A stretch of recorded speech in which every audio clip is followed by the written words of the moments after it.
గడప గడపకు మన ప్రభుత్వం కార్యక్రమంలో భాగంగా ప్రభుత్వ విప్ కొత్తపేట ఎమ్మెల్యే చెర్ల జగ్గిరెడ్డి ఆత్రేయపురంలో పర్యటించారు. ఈ సందర్భంగా గ్రామంలోని ప్రతి ఇంటికి వెళ్లి ముఖ్యమంత్రి జగన్మోహన్ రెడ్డి పరిపాలనలో కుల, మత, రాజకీయ పార్టీల తారతమ్యాలు చూడకుండా అందించిన సంక్షేమ పథకాలను అందరికీ వివరించి ఏమైనా సమస్యలు ఉంటే పరిష్కరించాలని అధికారులను ఆదేశించారు.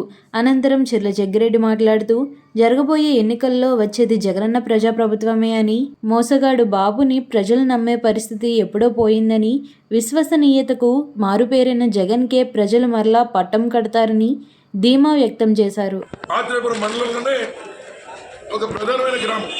ఈ గ్రామం యొక్క అభివృద్ధి అందరికీ బాధ్యత.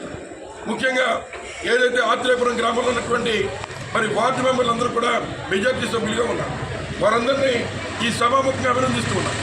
ఎందుకంటే ఆత్రేయపురంలో ఉన్నటువంటి పంచాయతీ వ్యవహారాలను కూడా రాజకీయం చేసి గతంలో ఏదైతే మెజార్టీ మెంబర్లుగా ఉన్నటువంటి వారు అప్పుడే సుమారు సంవత్సరం 2 సంవత్సరాల క్రితమే ఏదైతే షెడ్యూల్ కులాలకు చెందినటువంటి ప్రాంతాల్లో సుమారు 20-30 లక్షల రూపాయల ప్రతిపాదనలు శాంక్షన్ అయిన దాన్ని కనీసం ఈరోజు వర్క్ కమిటీ వేయకుండా తెలుగుదేశం పార్టీ నాయకులంతా కూడా తాత్సారం చేస్తున్నారు.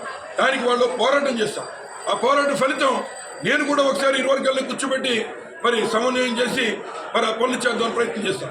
తర్వాత మళ్ళీ తెలుగుదేశం పార్టీ వాళ్ళు వినకపోగా మెంబర్స్ అంతా కూడా జిల్లా కలెక్టర్ గారిని కలిశారు. వారి యొక్క జిల్లా కలెక్టర్ గారు కూడా ఈ సమస్యను వెంటనే పరిష్కరించాలి, లేకపోతే ఎవరైతే మైన్స్ డిపార్ట్మెంట్ వచ్చే నిధులన్నీ కూడా పంచాయతీకి సుమారు స్థానిక శాసనసభ్యుడిగా 60 లక్షల రూపాయల నిధులను గతంలో చర్చిస్తే దాన్ని కూడా తెలుగుదేశం పార్టీ నాయకులు రాజకీయం చేసి నిధులు ఖర్చు పెట్టకుండా అడ్డుకుంటున్న తరుణంలో ప్రజల్లో తిరుగుబాటు వచ్చింది. ఆ తిరుగుబాటుకి ఏదైతే వాళ్ళు జడిసి మళ్ళీ ప్రతిపాదనలు పెట్టి వారు ముందుకు వచ్చారు. తప్పనిసరిగా మెజార్టీ సభ్యులంతా కూడా దాన్ని ఆమోదించి ముఖ్యంగా షెడ్యూల్ కులాలు ఏదైతే ట్రైన్లు రోడ్లు ఉన్నాయో ఆ ప్రాంతం, అలాగే ఎస్సీపేటలో కానీ బీసీపేటలో కానీ గ్రామంలో ప్రధానమైన ఓసీ ఏరియాలో కానీ అన్ని వరకు కూడా ప్రతిపాదన చేసుకుని మేము ముందుకెళ్తామని చెప్పడం జరిగింది. ఏదైనా పంచాయతీ మెజార్టీ మెంబర్లు ఎవరైతే తెలుగుదేశం పార్టీ చేస్తున్నటువంటి దుశ్చర్యల్ని ఖండించి వారు జిల్లా కలెక్టర్ గారి వరకు వెళ్ళి పోరాటం చేసి ఇవాళ ఈ ఫలితాన్ని సాధించారు.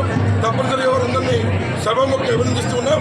ఎవరు ఒకటి కాదన్నా అభివృద్ధిని ఆపలేరు. తప్పనిసరిగా వైఎస్ఆర్ కాంగ్రెస్ పార్టీ టైంలో అభివృద్ధిని చేసి చూపించాం, భవిష్యత్తులో కూడా చూపిస్తామని తెలియజేస్తూ సెలవు.